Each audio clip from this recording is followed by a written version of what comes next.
Check one. Check two.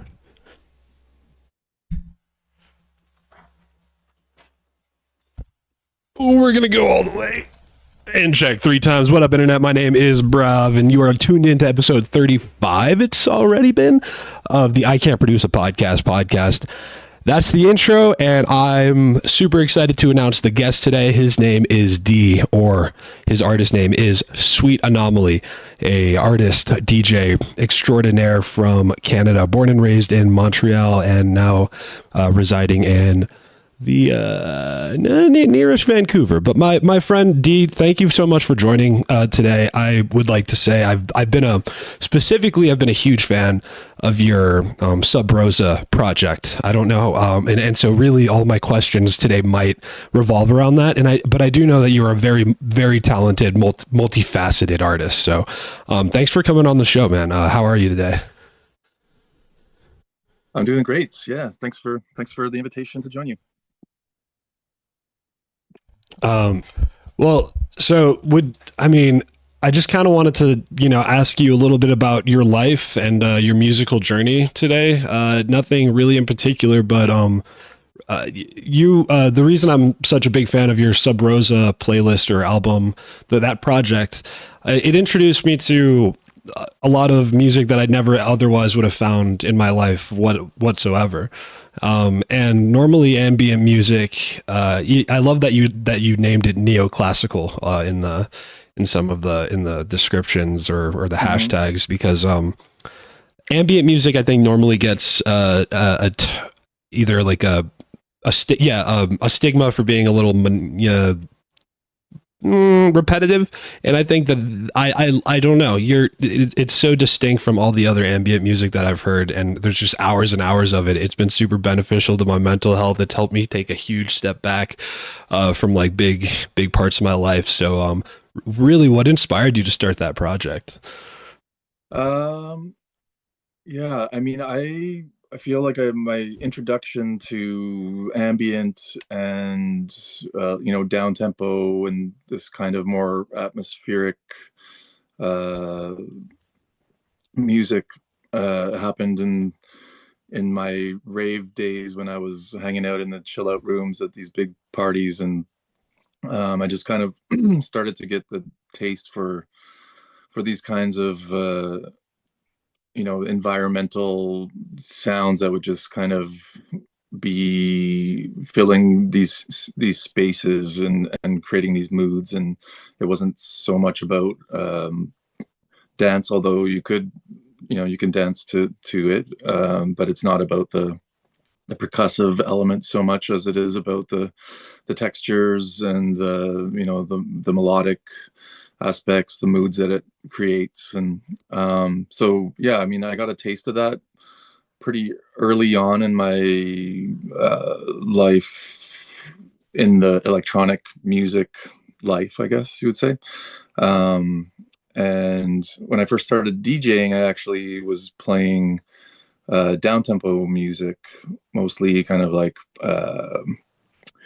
what they would call like trip hop and acid jazz and stuff like that, back in the mid 90s. And that progressed through many different stages and went into more dance, kind of more up tempo dance realms later on.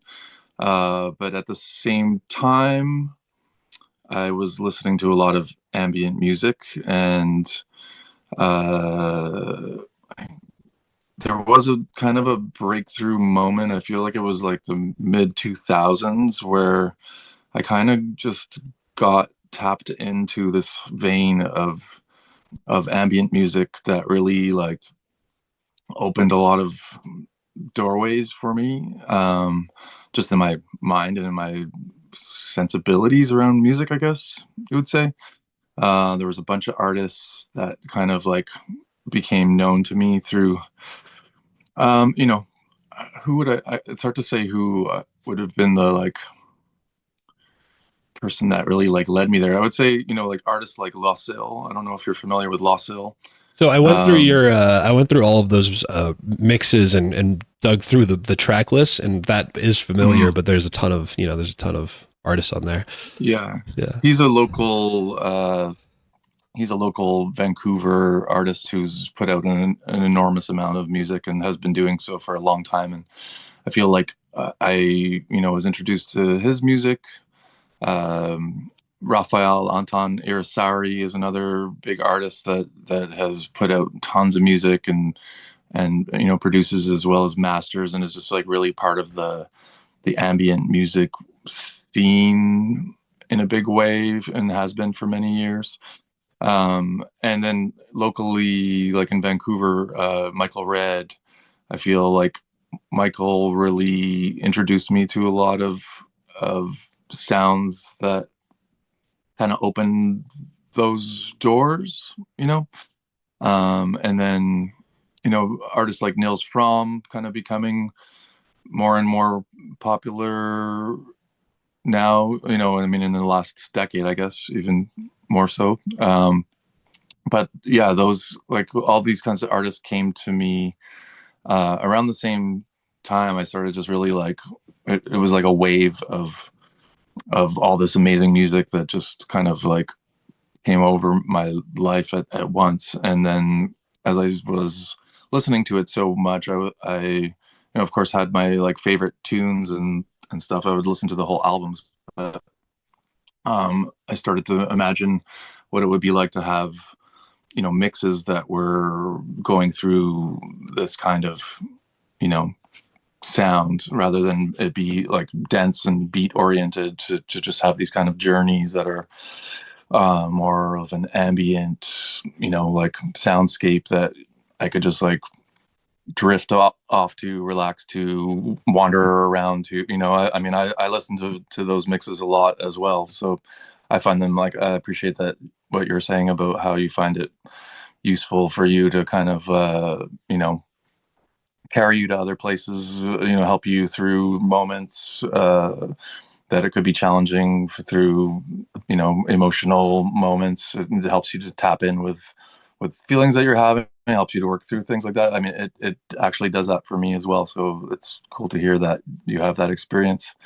So yeah, I started making these mixes. I think the first one was the Solus mix, which I put together. I think it was like 2007 or 2008. Mm. And I remember specifically that one because I was about to go on a big trip, and it felt like I actually put that one together and then burned a bunch of CDs of it and gave them out to a bunch of my friends. And I felt like it was like I was about to go on this trip that I wasn't really sure when I was going to come back from, and it was almost like a little, like, potentially like goodbye kind of Oh yeah, yeah. thing or something. It was like a little moment, and I put together this whole like package with the CD with the mix in it, and some imagery, and yeah, that was the first one. And then from then on, I try and put one together every year or so. But yeah, I mean, it's not on a regular schedule by any means. There's certain waves of music that will come, and I'll suddenly be like, wow, I have so much stuff that I really want to like put into a set somehow, and and it'll kind of inspire me, or I'll see like an image, and I'll be like, oh, that's the next image for the next mix that I'm going to put out. Or something will happen in my life that'll like spark a big feelings, and I'll be like, okay, I'm gonna have to do something to commemorate this moment or whatever. Right. So yeah, so I'm kind of rambling, but Well, I mean, that's what the podcast is for. I appreciate the long answer, as it makes as a fan, like, awesome. Like, that's what what did you use to actually make the mixes? Were they live, kind of like on Pioneer equipment? Were you in Ableton, like a DAW? Because I gotta say, I can never, and this is one of the things that I love about these mixes, I can never tell when one song ends or and the other begins, and I really it's really what made me so attached to the style when I first discovered it. Mm. Mm. Yeah, I don't actually, I mean, there'll be some performance aspect of it, but most of it is very, very, uh, how would you say, like I'm not using Pioneer equipment. I'm laying it out in Ableton.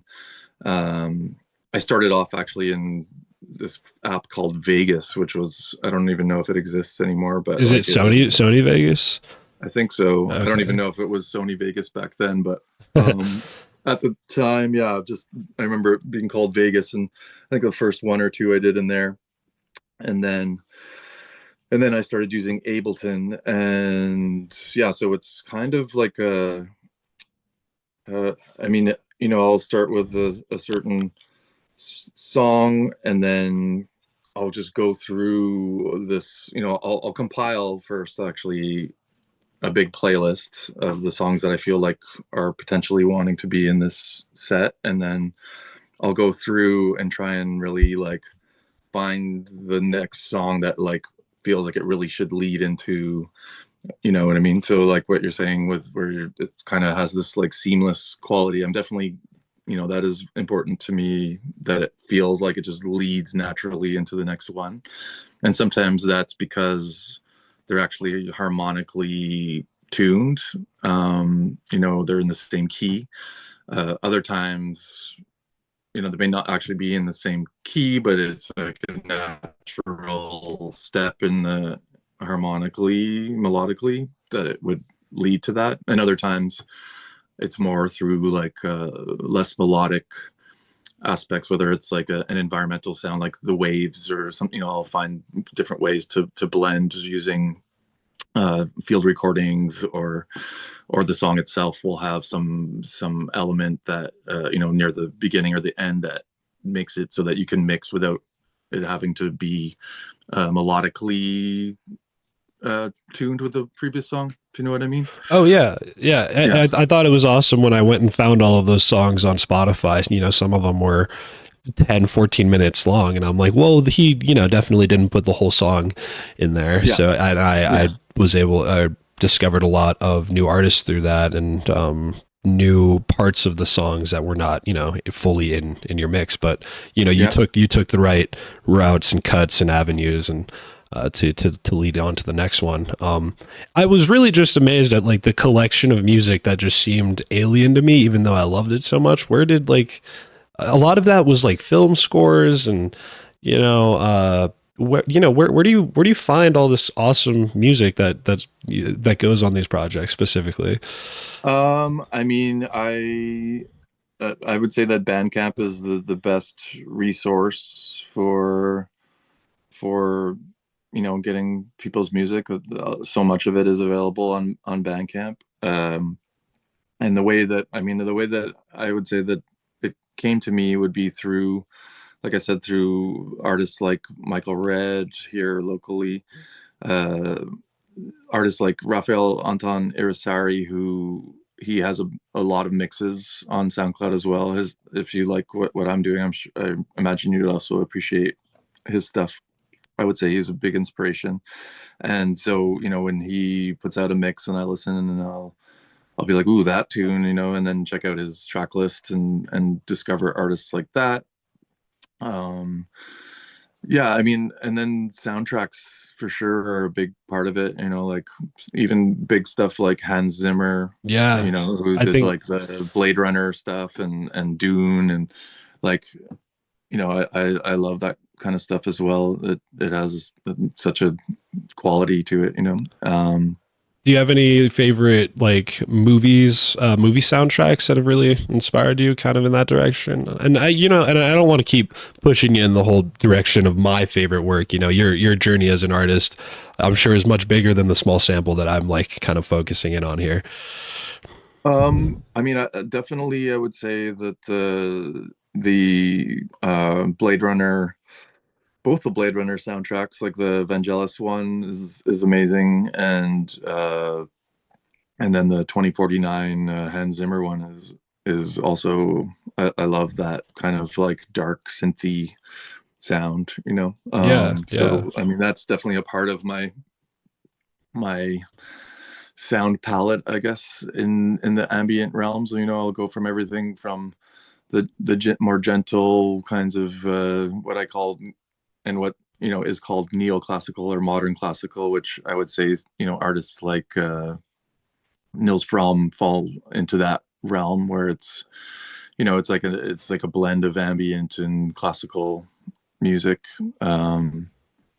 with some you know with some of the uh, more traditional elements of classical music, but then also with this kind of spaciousness that maybe you don't hear as much in the traditional classical music, at least not in the stuff that I'm familiar with.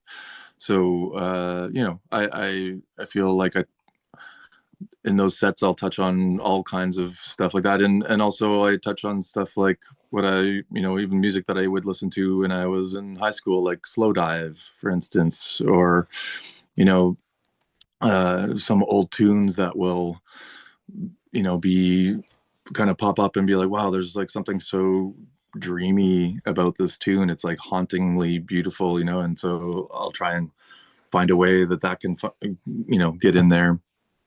um the one of the things I like the most about these kinds of things is it feels very freeing, and you just can kind of like draw music from so many places, and because it doesn't feel like it needs to be mixed rhythmically, it just allows for it to be so much more of a variety of music, if you Yeah. know what I mean. Oh, most definitely. um and because yeah, it just really kind of you can draw from so many different influences, and uh find a way to kind of like blend it all together, and then it kind of tells a very you know rich story, I find. I love that. I don't like discriminating genres at all. I'm Mm-hmm. always open to. I love all sorts of music from flamenco to heavy metal. So I've always been really interested in how you know in genre fusion. That's probably my favorite genre in and of itself. Is you know trying to see what works from you know taking two things that technically shouldn't work together and smashing Mm-hmm. them together and getting something new. Mm-hmm. And yeah, and I think I was listening to A Key to Memory this morning, um, and oh, hold on a second. Okay, I was scared that Zoom was telling me that we were going to have to end the show because I didn't have a pro version. But no, it just told me if I wanted to put a funny background on you, I would need to pay, and I was like, nope, that wasn't on my mind. Um, Anyways, yeah, I was listening to A Key to Memory, and you ended that one with like a really cool '80s esque track. I'm pretty sure, and that, uh-huh. and so yeah, just a really good example. I think my favorite one so far. I mean, not so far. I will tell you, the first one I discovered was "Not for the Faint of Heart." Yeah. I discovered that in college. And that must have been like 5, 6, 7, almost, yeah, I will say at least 6 years ago now for me. That was the first one I discovered. And I remember being blown away by the album art on that one. Can you tell me a little bit more about that? Yeah, I off the top of my head right now, I wish I could tell you the artist's name. It's an amazing artist. I hope that I credited it on there, and I should have, and you're reminding me that I need to do that. Um, yeah, like I said, like that was definitely one of those ones where this image comes my way, and I probably saw it on like Facebook or Instagram or something like that, and I'm just like, wow, simply feel this is about, and you know, and so it just kind of like comes together, and you know, so I can't take any credit for that work, and honestly I should be giving credit for it, and I apologize for not having that artist's name to share with you right now, but Oh no, I that's don't. uh oh man, that sorry, I think I do have sorry, I think I have a meeting at least on Zoom. I think there is a countdown here running me out. Okay. But I that's unexpected. I will try to figure out a solution in the meantime. I wanted to ask though, did that image have any religious implications to you? Because of the cross, the Christ imagery. You know what? I never really thought of it like that so much I in a was I was I religious was actually sense. just I was curious. To me, it's To just, me, I actually noticed it like months after that. It's mhm. found it found its way into my playlist. Yeah, I guess, I mean, for me, it's more about, grief, because she's seems very obviously in some state of grief. And then the grief kind of like liberating them from their suffering and then giving them wings, and so it kind of is the bird. And the bird is like, to me, the symbol of like freedom in some way, and her grief combining and forming and kind of like freeing her from whatever the suffering is that's causing her this grief. So that, to me, this mix was very personal. I mean, they all are, but this one in particular was quite personal. And it was, yeah, it was like a really intense time in my life. And so it took on quite a, uh, yeah, meaningful thing. Like when I listen to this one now, I'm just like, whoa, it's intense to go back and check it out. And I do sometimes, for sure. And yeah, you know, it actually is still the one that I've had the most plays on. I don't know, somehow this one got it out there and really has been listened to a lot, like way more than any of the other ones actually. So something about that one really hit for people, I guess, or the right person shared it or whatever. I don't know how that works It sometimes. must have been a combination of both, I would Yeah, say. yeah. Yeah, but it really did find its way out there, which was really cool to see, because it's an unconventional, it's not the kind of set you put on when you're like, just want to chill with the. Oh, I mean, some people, you were saying, you and your homies hang out and listen to this, which is very cool to imagine. But it's not like the kind of set that generally someone would put on and be like, I'm just gonna like chill at home and like listen Yeah. to some tunes. It's kind of like it's an intense journey. And so I really do appreciate the fact that it hits for people and lands and has folks going on that journey with me. Yeah. Yeah. I I think the first 15 minutes of that mix are just, I think, gripping. And I Mm-hmm. think that had a lot to do, with it for me. There's a lot of sentimental value again for me whenever I hear that one in particular too. But that one's just because it's the first one that I discovered of this type of um, it makes me feel kind of like at home. Like, and the reason my friends and I love it so much, at least when, like I said, we're really into the EDM world. We're still in our. I mean, I'm in my later 20s. I'm 27, but I still like Mm-hmm. going out. I'm still trying to make my own little mark in the EDM world here. But whenever we need a break, like a big break, a big snap from just the percussion, the drum beats, the risers and the crazy bass sounds that we're also crazy for. Mm-hmm. Putting on the Sub Rosa project, for me just it resets my brain, and makes it just carry me away. Like there's a lot has happened, but it goes on.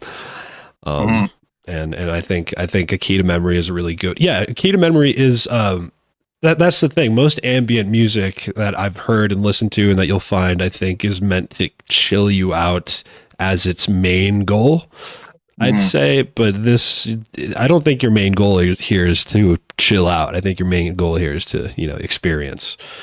you know.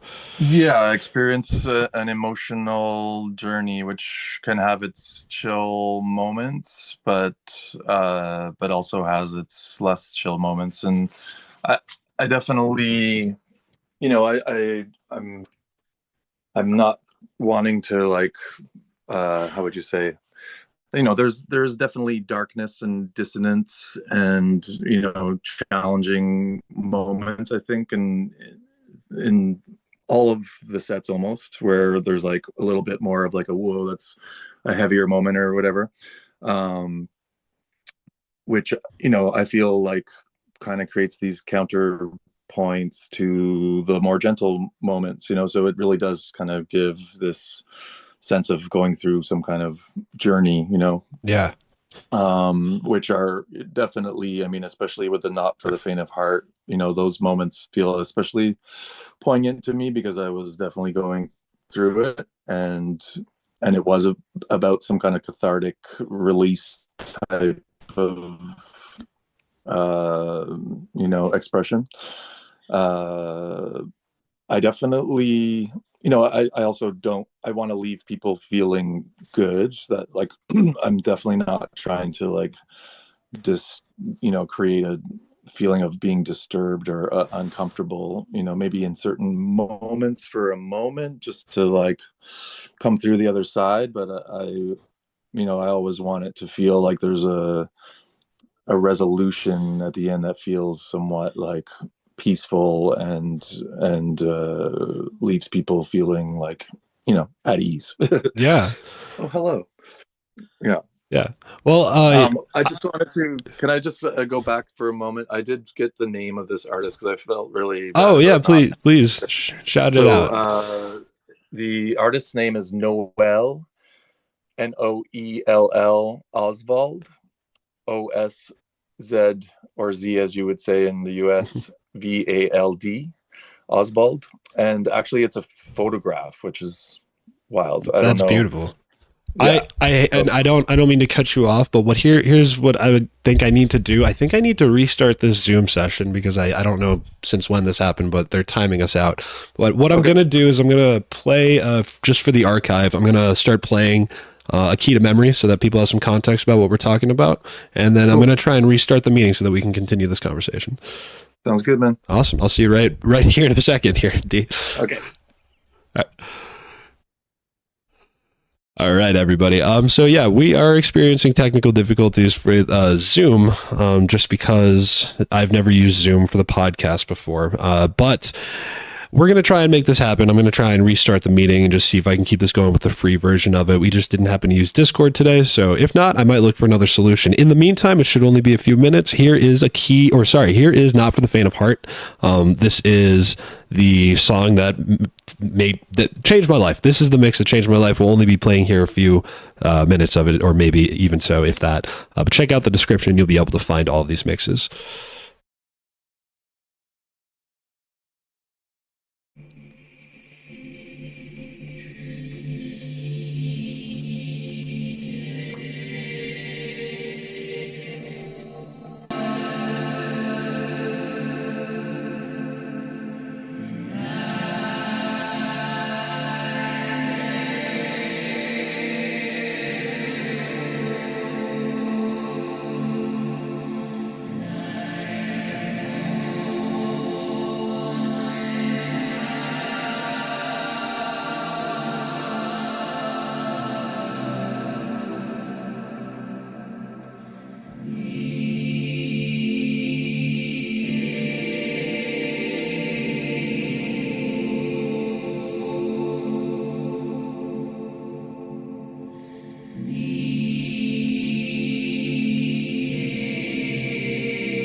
All right. It looks like we're back in business, maybe. Back on it. Back on business. All right. Well, yep. Don't use the free version of Zoom. Anybody who's listening, pay I for think they that. just give you like a 45-minute session at a time or something like that, right? It's exactly what it is. I don't. I can't imagine. It got so popular during the pandemic that everyone was using it, and now I imagine they're just doing. Time to leave it behind. Yeah. I wasn't. Yeah, I wasn't even. I thought it was so funny that Zoom became the number one app at that time when Skype had been around for like 10 years and everyone was just like, nah, we're not going to use that. And I was like, okay, I use that. Whoa. Okay. Everything good? Yeah, we're just getting an Amber Alert. I mean, somebody's been abducted. Yes. So that's not good, but I'm okay. All right. At least, yeah, I mean, I've gotten some weird ones. I got a silver alert once. Those aren't fun either. Do you have those there in Canada? I'm not sure what a silver alert is. It's a delirious old person, usually, like a senior citizen, I'd say. Okay. This code silver is like they've wandered off and no one can find them and they might be in danger. Yeah. Oh, wow. Yeah. Okay. No, I've never heard of that. So I this is this is a good segue. Have you been to the U.S.? I beg your pardon? Have you been to the U.S. before? Oh, yeah. Much. Many You said times. California earlier, actually, so I feel a little silly there. How about any other places? I've been to California a lot. Like it was kind of one of my homes for many, many years and still is in a way. I've been through the Southwest a couple of times. Um, I mean, also, Oregon, Washington, uh, a bit of Montana, Wyoming. I actually have not been to Colorado. I've been in a few spots in the Northeast, like definitely New York and Maine and Vermont and all that when I was living in Montreal more. Yeah. But I'm mostly West Coast for sure. Gotcha. Mm. Do you like so you like Cali then? I do. I love Okay. California. Yeah. Mhm. I have a lot of family from California. I think it's probably the most beautiful state. I don't know. I think maybe Utah is a close second in my opinion. Utah is gorgeous, Yeah. and California is definitely has many of my favorite natural, beautiful places that I've ever seen for sure. For me, it was the ocean cliffs. That's really Mhm. what got my attention as far as thinking it was one of the cooler things I'd ever seen.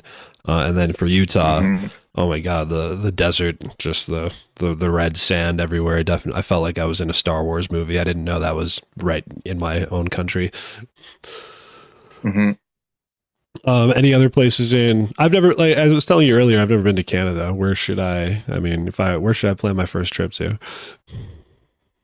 I mean, I think that people would say that BC is the most strikingly dramatically beautiful part of Canada. Yeah, Um, and it's, I guess, you've got the mountains and the ocean and big forests, and I would say that the south coast and all the way up the coasts and the islands in this area are some of the more beautiful parts. And then, of course, there's the Rockies, which make their way down to you guys. But it's pretty dramatic and beautiful out in that region. And then we also have a little bit of the desert that comes up through central Washington and kind of pokes its way up into just a little bit of southern BC in its interior, yeah. which I love very much. But I get a lot of desert time when I'm in California. Actually, it's one of my favorite places to go. And actually, my partner is listening right now, and she wanted me to mention that a lot of the sets that you are enjoying are inspired by the kind of wandering that I do in these kind of beautiful places. It's very much a big inspiration for the music that I listen to, and for putting things like this together, is just that kind of, uh, you know, how would you say, um, hard to describe, but just that kind of surreal quality of beautiful landscapes, and, like, and the surreal quality of music without words, that just kind of can, soundtrack these stunning Yeah. scenarios, I was giving it a lot of thought last night, and I almost felt like it was simulating a liminal space for me. Just kind of Hmm. something that just doesn't exist in normal reality. A place where my brain just doesn't feel like it's bound by most of the rules that it's used to kind of calibrating for. Hmm. And I think that's pretty relevant. That's cool. So do you spend a lot of time outdoors then, maybe listening to music or listening to nature?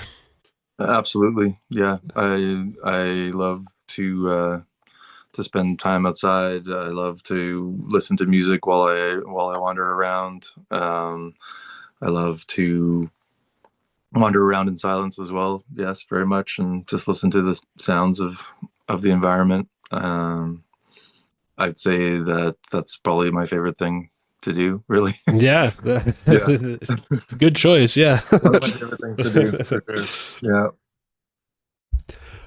What is do you get to experience a lot of new places then as a musician? I'm not really sure what your begin because I have such a small kind of snippet of the stuff that I like, the Sub Rosa project. What do you do you tour as a musician? Do you get to kind of go and DJ other places? Do you get to travel? Do you get to wander as part of your job? Um, Somewhat. I've got a little bit of a circuit that kind of like ebbs and flows, I would say, mostly based on the West Coast, with some occasional, um, journeys out into other places, but mostly between California and here in BC, is where I mostly play music, but also out in Quebec a bit more and more. Uh, but it's definitely just a more like dance oriented thing. Not Yeah. doing the ambient stuff is very much for me and for the listeners at home, more than an actual thing that I get to present out in the world as a performance, I would say. There's been a couple of instances where I play um, I play DJ sets of ambient music, or I also have a project of my own that I produce ambient music, and I play guitar, and I've done a few shows of that. It's called Surround, and that is, yeah, it's very much a work in progress, that has been a work in progress for a very long time. So I'm not sure if this work in progress will ever come to any kind of completion, but it does. There is a SoundCloud with some samples of it from some of them from as old as like 12 years old or something like that. Um, but yeah, most of the time when I am out there doing music stuff, it's for a dance floor type of situation. I wanted to ask you a little bit about that. I I've peeked into your other mixes. I haven't given them the full 2 hour, the full big listen, or at least Hmm. it would feel wrong to say it, at least compared to how much I've listened to your other music. Hmm. But I did notice a lot of it felt very Afro beat Hmm. style. Is that like your go-to when it comes to dance music? I mean, I've in that realm also have quite a wide spectrum of interests, but Sure, yeah. I would say, like, I've been definitely feeling the Afro the Afrobeat, everything from the Amapiano, Afrobeat, Afro Latin, Afro Portuguese, like the whole diaspora of African influenced music that is, has been hitting Yeah. for quite a while now. So that is definitely a pretty big part of what I will play for a dance floor set, as well as some house and techno and bass music. And I mean, there's just so many hybrids of all those forms Yeah, happening. You're nowadays. listening to a track, you're like, you could hear so many influences in there sometimes. So yeah, definitely. Like if you if you go through my SoundCloud and just like went through it randomly, it would be, it could be a pretty jarring experience from like one of the ambient sets to suddenly like full on bangers for an hour, so it's definitely, like I have a lot of interests in music, and I definitely like to explore them all. And there's everything from those ambient sets to full on down tempo, which I feel, it kind of it holds that same kind of atmospheric quality and dreaminess and surreality, and can tell a story, but it has a bit more of like a rhythmic kind of pulse to it, right? So Right, yeah. I mean, if you check out, there's one of the playlists is called Complex Geometries, Okay. and that one has like all the sets that are kind of, they're beat oriented, but a little bit more unconventionally, like not necessarily straight up dance music, although they're danceable, I would say, but like a bit more experimental, I guess, or a bit more of a journey in that way. Whereas like I have, you know a lot of the other sets, I would say whatever, every mix could be a journey depending on what you're feeling. But I would say that the mixes that are more just like banging dance tunes, Yeah. that's a different flavor, right? But yeah, I would recommend, if you did want to explore a bit more and you were interested in checking out, something that was still kind of coming out of my more like ambient vibes, Yeah. that the playlist, Complex Geometries, would be a good one to check out. Well, I appreciate that. I'll check it out. I wanted to say that part of the reason, or the entire reason I wanted to do an interview with you, was because I I I know that if you were able to make Sub Rosa, I have much appreciation for all of your other works of art too. So I'm very interested in hearing that Complex Geometry playlist. Um, what kind of hardware do you like to DJ with? I know you said that you didn't make the Sub Rosa mixes on any Pioneer equipment, but how do you like to perform? What hardware do you like to use? Well, actually, in the last year, I migrated over from an Ableton. I was using Ableton Live and a MIDI controller for my DJ sets, and then just about a year ago, I migrated everything over to Rekordbox, and so like CDJs and that kind of situation. So yeah, so I'll use CDJs in the mixer, or one of the all-in-one kind of Pioneer Yeah, all-in-one controllers. So yeah. those are like the ones that I'm most familiar with at this point. Hmm. Uh, but from about 2011 to 2024, I was on Ableton, and before that, I was using actual compact discs. Oh, yeah, And yeah, before yeah. that, I was before that, I was on vinyl I played vinyl for about a little bit less than a decade. So like DVS and all that jazz. I beg your pardon? Oh, I think. Sorry, I was trying to use a term I'm not too familiar with. DVS. I don't even know what that stands for. But as far as I know, that's the term for DJing records. Now I feel silly.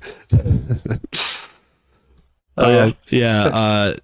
Anyways, I don't know that term, but yeah, no, that's totally fine. Now I know what to look up.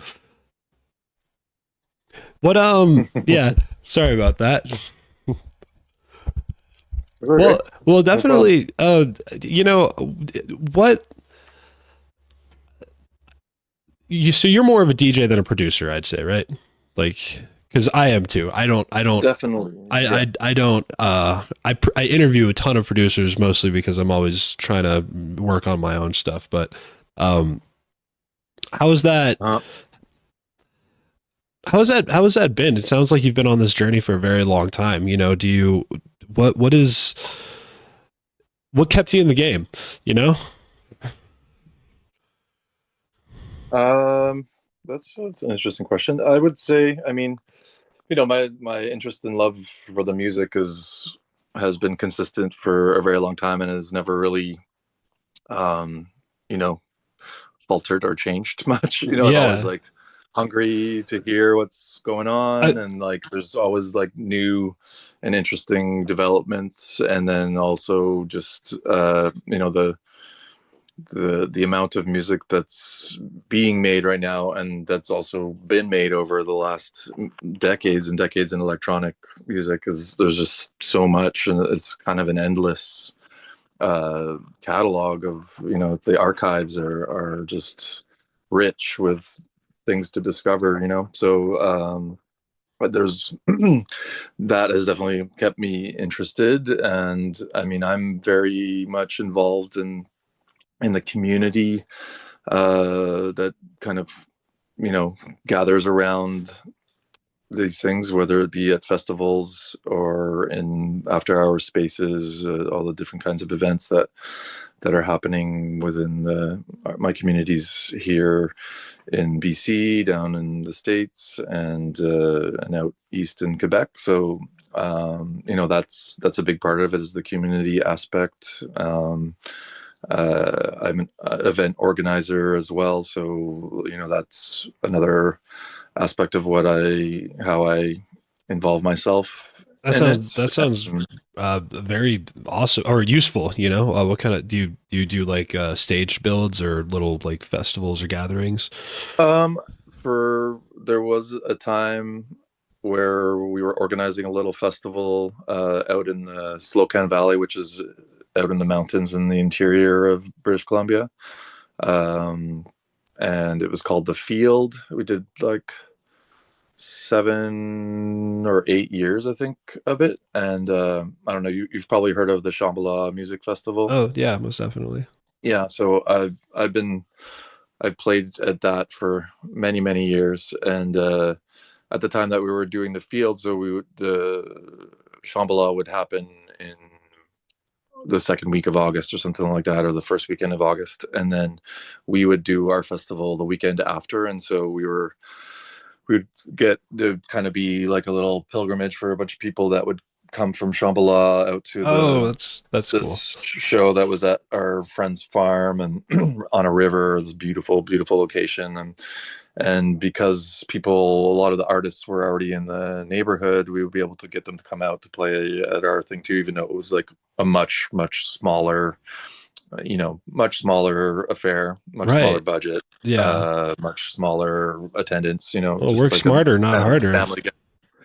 So yeah, I did festival stuff for a while, and then for the last decade ish, I've been doing shows in Vancouver, in East Van, at a place that was called The Rattle, an underground kind of after hours. I mean, I won't call it an after hour space, although it has had its moments as that, but it's more of like an artist studio slash underground venue. Cool. Yeah. I'm trying to build And something a little similar. yeah, Yeah. yeah, and through that, it's my connection to that and my involvement in that has just kept me connected to the scene. And you were saying you're 27, you said? Yeah. Yeah.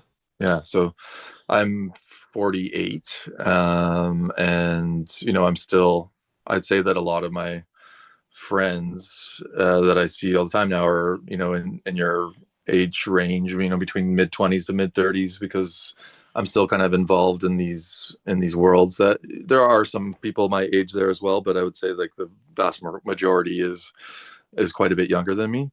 But because of my engagement and involvement in that world through performing and organizing, I still feel very connected to what's going on there. So That's awesome. I asked that question because I don't know if you've had any similar experiences, but I mean I'm sure you have. But there've been a lot of very talented people, either who I've known or haven't known, have known personally or haven't known personally, who for one reason or another, they don't keep doing it.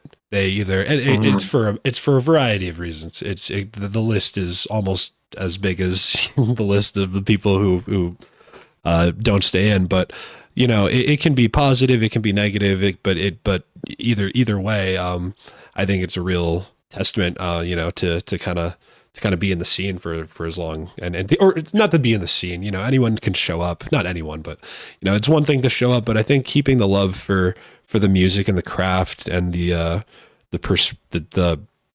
healing aspect of everything, or music is medicine.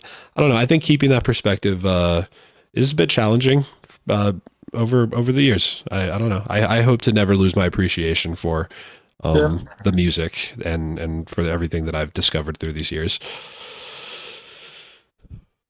Yeah, I mean, I could definitely see that. There's definitely waves of disillusioning things can happen, and there's definitely challenging things that happen within a community. And I think that, yeah, I just kind of, I mean, for me personally, there's just the good outweighs the challenging in a big way. And yeah, like those spaces, like you go through those things if you really have a community, which not everyone is so fortunate to feel that. And but if you do, and you go through those moments where it's less like it feels a little out of harmony or whatever, and then but then you find new connections to a harmonious space, or you go through those things with the people and come out on the other side. You know what I mean? So Yeah. I think there's been a lot of different phases, and whether there's been a lot of uh growing that's happened, there's been a lot of loss that's happened, and like it's yeah, it's like a real life thing, right? So I think a lot of people maybe get into it, whether if they're musicians necessary, or like have this ambition to like have this like successful career or whatever come out of it like that. I feel like maybe if it doesn't end up happening, that could be disillusioning, and that can make you maybe want to like give up or whatever, right? And that's fair enough, right? Like maybe you realize like, okay, this isn't for me anymore for that reason or for whatever reason, and you step away from it, and like whatever your life is, uh wherever it's taking you, like respect, right? So Right. Yeah. just follow where you feel like you're supposed to be. um I personally have never really had this like big ambition to be like a big deal. I just really mostly care about like my connection to the community and the music. So I feel like that's the core of it, for me. So it's kind of like forever. I think that's beautiful. I think that's absolutely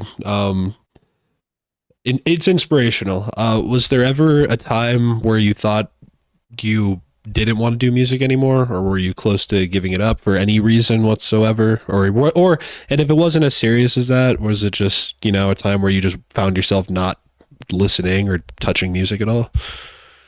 Uh, I mean, I could. there's not really any time that I could say that I was like, I can't listen to music anymore. There's definitely been times where I don't feel like I want to DJ anymore. Often that'll be in these moments where I'm like preparing a set for some gig that I have, and I'm feeling like super anxious and insecure about it or something, and I'm stressing out, and I'm like, why am I putting myself through this? Why am I here? Why am I even doing this? And like it doesn't feel like anything's coming together the way I want it to, and it just kind of like feels like a bunch of dead ends, and I'm frustrated and low, right? So in those kind of moments, I've definitely had a feeling of like not really wanting to do it anymore, just because it's like feels sometimes like it's more stress than it's worth. Right. And like as I've been here and I've been doing this for a long time. Like there's different waves where I'm getting more bookings and less bookings, and I wonder sometimes like, am I kind of like getting phased out or whatever you want to call it of the circuit, as because there's always new artists coming in, and like part of it is making room for new as well, right? So there's kind of a natural cycle of and a rhythm to everyone's career, if you want to call it that. Yeah. Yeah. But so sometimes I wonder like where it's going, but ultimately I'm like, I'm okay with whatever happens, and I will not stop listening to music just because I'm not getting booked for this festival or that festival. Like I will continue to be interested and love what I love, and I might be able to put like less energy into like DJing or something, but I will still be wanting, the music to be filling my life. And I mean, I would say in respect to the ambient sets and specific, like I'll probably do that forever. So you don't have to worry about me like stopping. Okay. Hell yeah. there may there may be there may be less like banger dance mixes like further on in the future, but I feel like I'll probably continue the ambient stuff until until whatever ends up happening. Hell yeah. I mean, well, that makes me extraordinarily happy because I discover tons of new every song on each one of those mixes was a brand new song to me. So that's what Mm-hmm. DJing that's what I set out to be a DJ for specifically was to introduce people to music that they'd never heard before. Um Mm-hmm. you've certainly accomplished that with me. Is that kind of your goal as a DJ, or do you have a goal as a DJ, or is it just love, just pure love for the music, you know? Yeah, I mean, I would say, how would I say it? I mean, my goal as a DJ is definitely, I mean, in different contexts, right? If That's we're true. talking That's about true. Yeah. the ambient Yeah. stuff, my goal, I mean, part of it is very selfish. Like, I want to create these things for myself, and because I have these visions and I see these and hear these things, and I want these soundscapes that are going to go with the kind of experiences that I want to have, and help me through these like these emotional uh journeys, and I definitely I'm also doing it because I want to introduce things to people, and I want to share with people, and when I get a response, when I get feedback, when I hear about people listening, and what kind of experiences it has brought them, like I really really appreciate that for sure. It's a very motivational thing for sure to know that people are feeling it. And then yeah, when it comes to like DJing for a dance floor, I mean, it's all about you know bringing up that energy, and feeling that pulse with everybody, and seeing people dance and get into their bodies, and Yeah. yeah. And I mean, the love for the music is the absolute core, and the love that is created in a room full of people that are sharing good music Yeah. together is you know a, a very very powerful thing. I can't tell which direction I want to go with this. I guess I'll go with the first instinct I had. Were there any pivotal moments you had as a DJ? I don't know if it's, a long time ago or recent, where you were kind of like, oh shit, I need to change what I'm doing like right now. Like, uh, Hmm. you know, because I personally I've had that, but it wasn't at I've actually had it at a festival setting and then in a much more professional setting, like as a bar DJ when I was first starting out.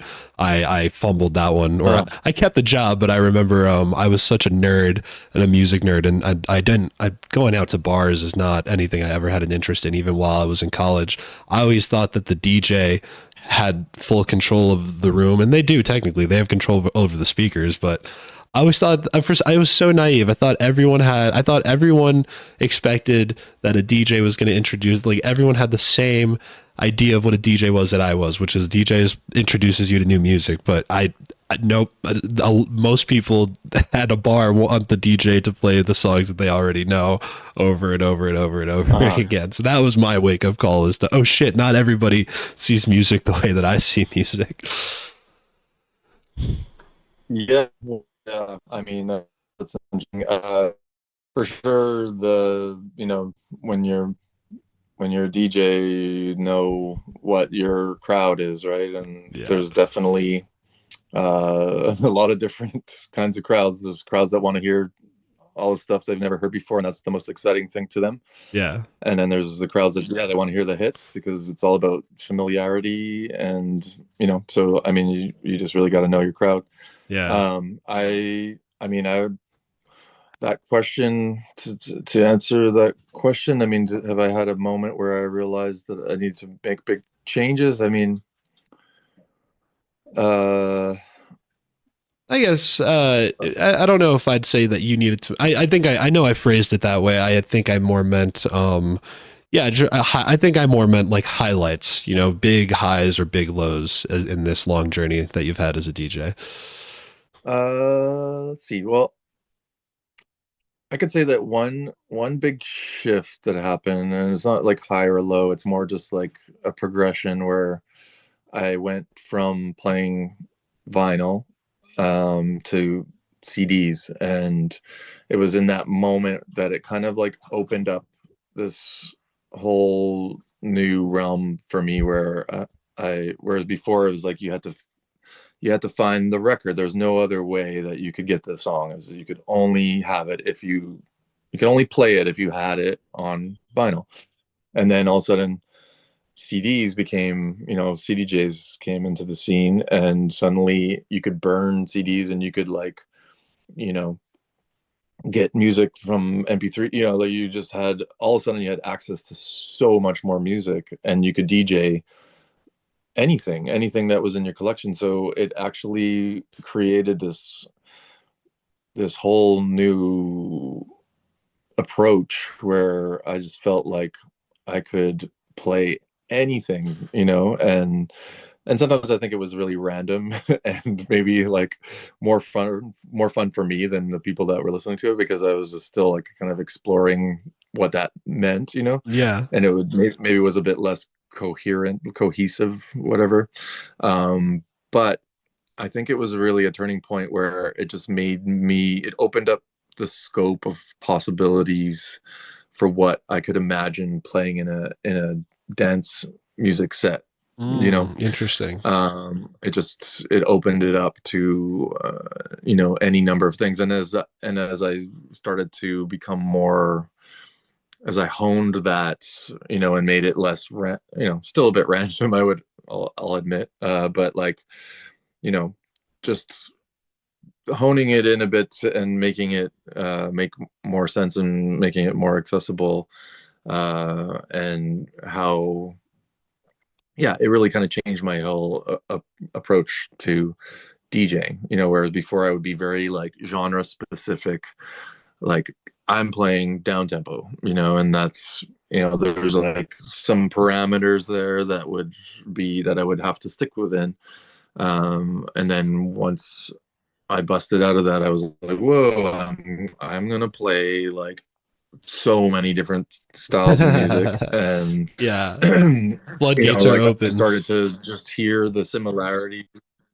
Yeah, like the floodgates are open, and then there was a moment that really there was a fun kind of wave where it was kind of when there was a big surge with the electro cumbia sounds, and there was like a lot of stuff happening in this kind of Balkan electronic realm, and I kind of started seeing like I would say it was the beginning of my involvement in what we will call like global club, as like, you know, dance music from all over the world.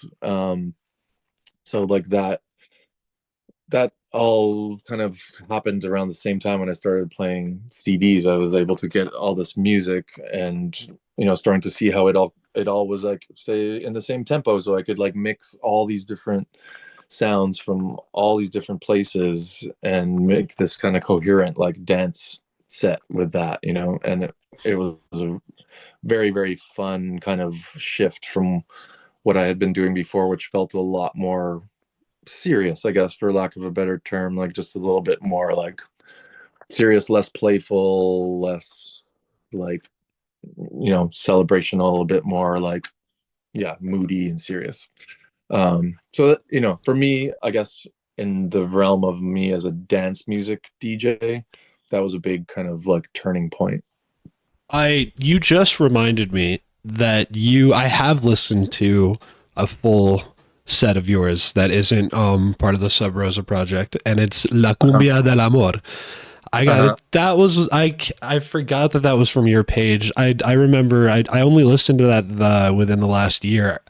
I had Mm. one of the best mornings of my life because of that mix. I was cleaning my house. I was I don't even like I'm half Peruvian. I grew up listening to salsa and like all this, you know, like Latin music, and it just wasn't. I didn't have the feed for it. I was pretty.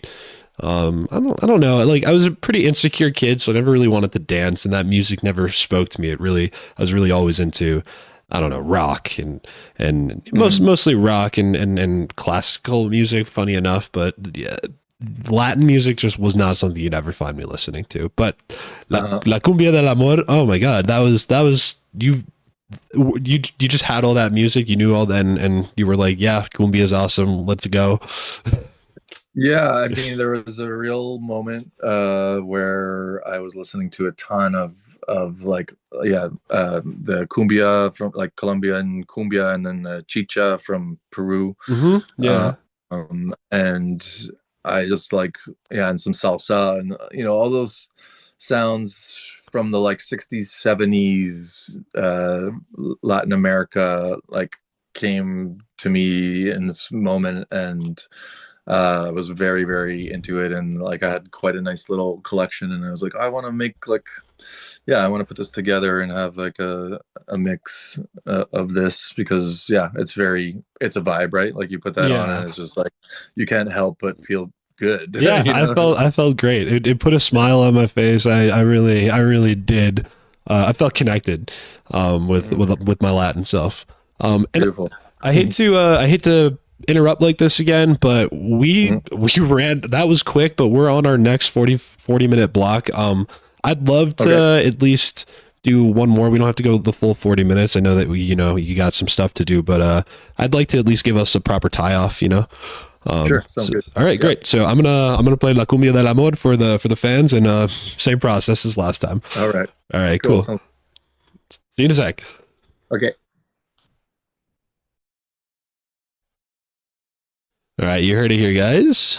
La Cumbia del Amor is exactly what we're going to be playing in this intermission. For this intermission, that will be very quick. Let's go.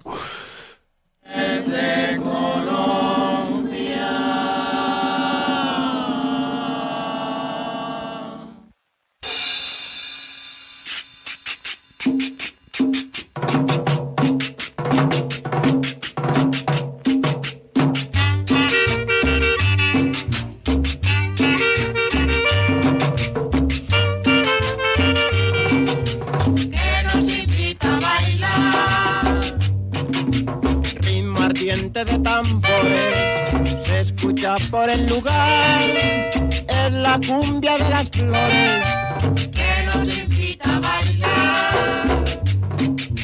Rumor de cumbia, canto del mar, arrullo suave para gozar.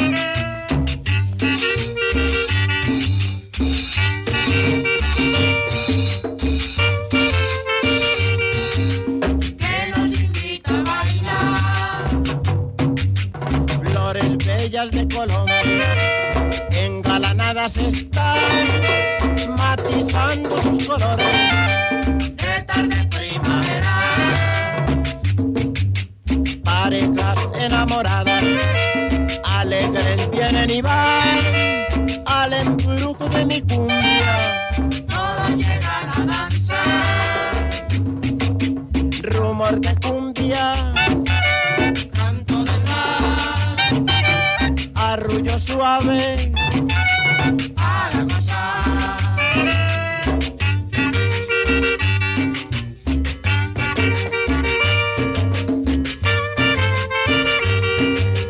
Que nos invita a bailar.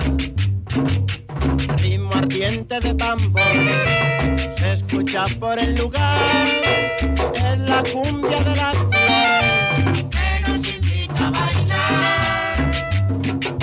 Rumor de cumbia, canto del mar, arrullo suave para gozar, para gozar, para gozar, para gozar, para gozar.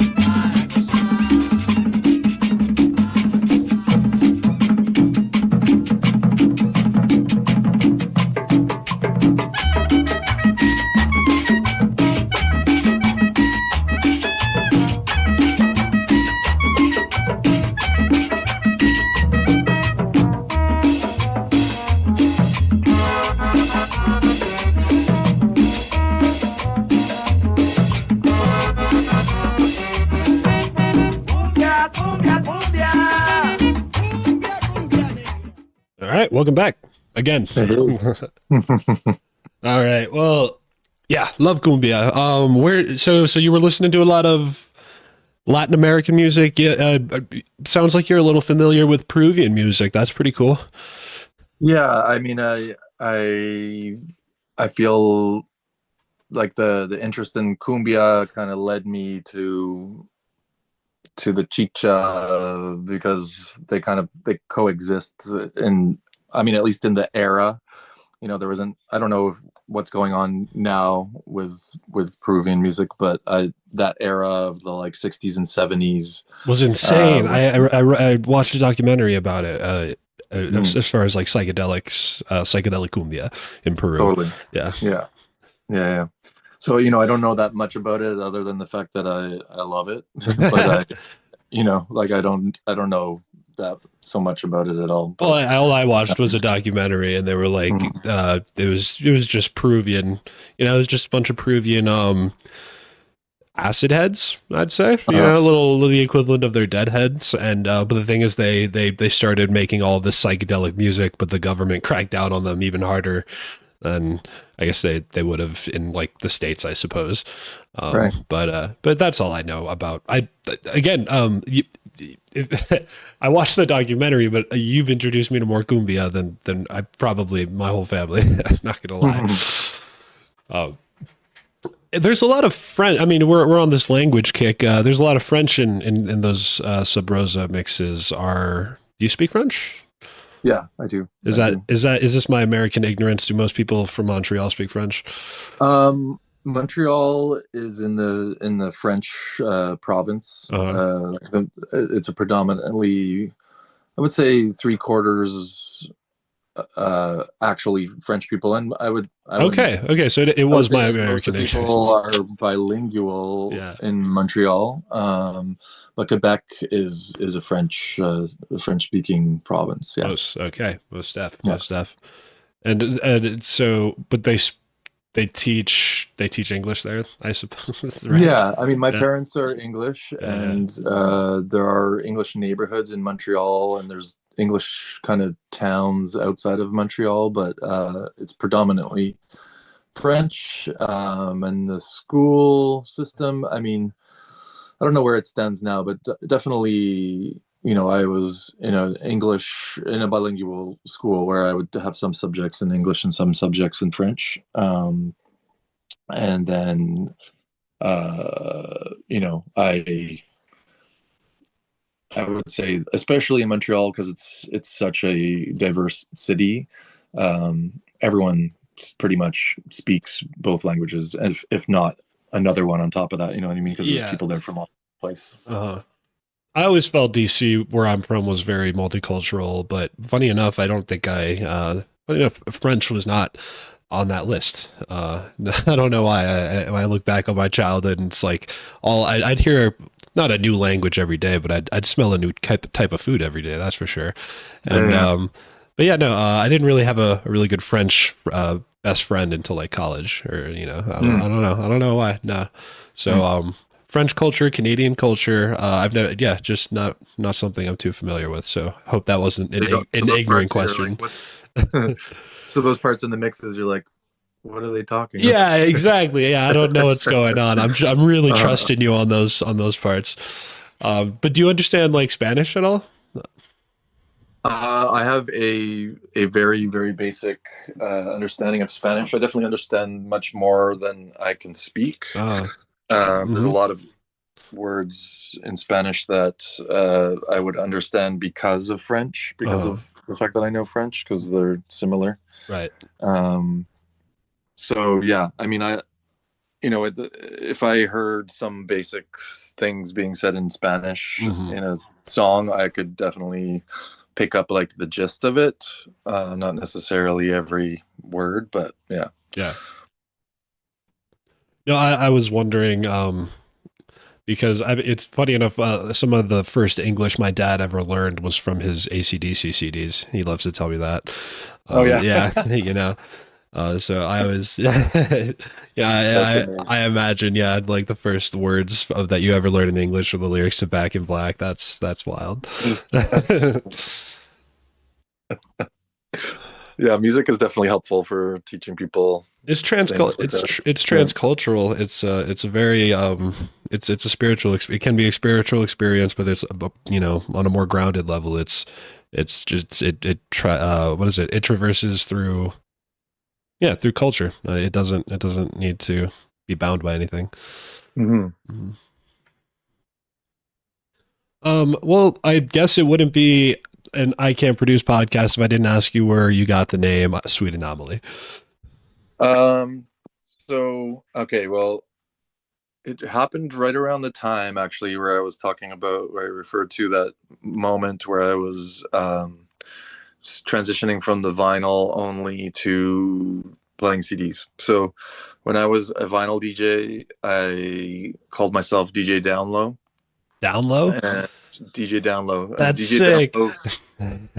Downlow, he played like hip hop, trip hop, acid jazz, down tempo, all the old Ninja Tune and Moax, and the kind of like heady DJ Crush and DJ Shadow and all that kind of stuff. So that was my sound, and then and then when I kind of, like I said, I had that moment where all of a sudden like the world opened up and I was like, whoa, I could just play anything, like.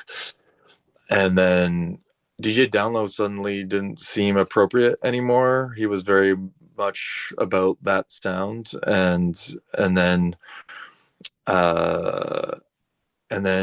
so like an anomaly is a break in a pattern, right? Like a glitch, or so I felt like there's a few reasons why I called it that. One of them was that it was just kind of like I was breaking out of some kind of pattern. I was kind of like having this, like opening up and like breaking out of some kind of cycle. So that was part of calling it Anomaly. And then also I used to play at a lot of these festivals that would just have like banging rave music all night, and then I would come on at the end and like play my set, and it would be Yeah. just a lot, like it would be just so different, and so I think that was part of it too, was just that it was like a break in that pattern of just like intense like house and techno, and then I'd come in and play like my like random morning set with all kinds of different sounds, and just a different kind of approach or whatever. So yeah, and like sweet anomaly, I mean, the sweet part, I guess, I don't know, I'm trying to remember like why that came in exactly, but I'm definitely trying to come from a place of like a joyous kind of celebrational, loving place. Like I do play some like harder sounds, and I like harder sounds. Not to say that harder sounds don't have love in them or anything like that. They certainly can. But yeah, I think that like I wanted to give this feeling of like a joyous celebrational kind of playful sound that was like there to really like uplift, so um whether or not that's appropriate in every thing that I put out, I don't know. But like it became the moniker, and I mean, I think it makes sense with like how wide of a range of sounds you can hear. It's like not there's there are obviously patterns within that, but there's so many different things that you could experience. If you go on my SoundCloud and check out all the mixes, you can have quite a range of experiences, right? So it just kind of made sense in that way, and it continues to make sense, even though sometimes when people are like, "Oh, what's your DJ name?" and I'm like, "Sweet Anomaly," and they're like, "What?" It's kind of a mouthful. You're like, what? So like it has its ups and downs, but I've decided to keep it, and for now at least, that's me. Oh yeah. Well, I love the name. I think Oh, thank you. it's a cool name. It's a super cool name. I think you've got a thing for cool or making up cool names, because I DJ Download, dude. That's a cool name. That's a really cool name. Yeah, I know that I noticed you referred to DJ Download as a totally separate person. That was really interesting to me. as a what, sorry? As a totally different person. I found that very interesting. I talked about him in third person. It's true. I mean, it felt like it did feel like I left that behind in some way, although it's definitely still in, that era of my musical life still informs my current musical life for sure. So, it I was felt just like I was it was just wondering. it was an end of an era in some way. That makes a lot of sense. Did I miss that? Did you just say something? Yeah, no, there was a little bit of lag. I think I accidentally interrupted you because of that. But I was saying, I was just wondering if you did that intentionally, like as an artist thing, like, yeah, no, he's dead. Yeah, or if that, like that guy's dead, he's never coming back. But no. It seems like it was just like in the moment. Not coming back. Yeah, it was more of an in the moment thing, but he's definitely not coming back, because I definitely have seen that there is at least one other DJ Download now. There wasn't then, as far as I knew.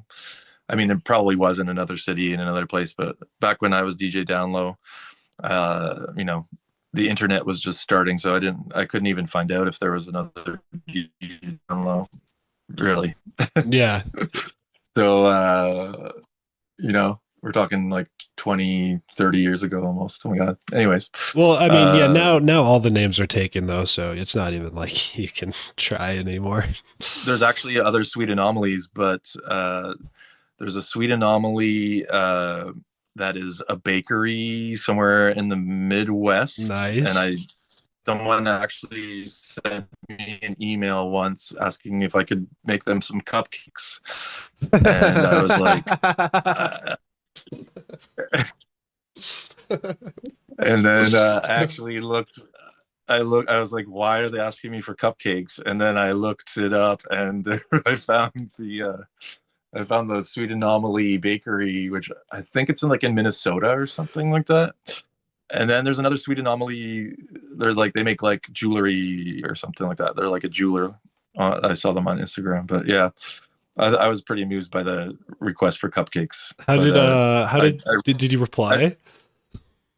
I redirected them to the actual bakery. Yeah, that was nice of you. That was nice of you. I would have I would have been so confused. That's hilarious. Yeah. Oh man. I wouldn't have done I wouldn't have done that. I would have been like, what are you talking about? Listen to this mix. Here you go. Yeah, actually, yeah. Thanks for reaching out. Here's my mixtape. Oh man, that's actually wild. Oh well, hell yeah. I don't know, man. I really appreciate your time here. I feel like this might be a decent place to end it, but if there's anything you'd like to share, like as far as like where people could catch you live, if anyone were to watch this, and just this podcast is about learning. So if you've got any advice for any young heads, or my thing is, if you got any advice for someone who wanted to get into the scene tomorrow, what would you tell them?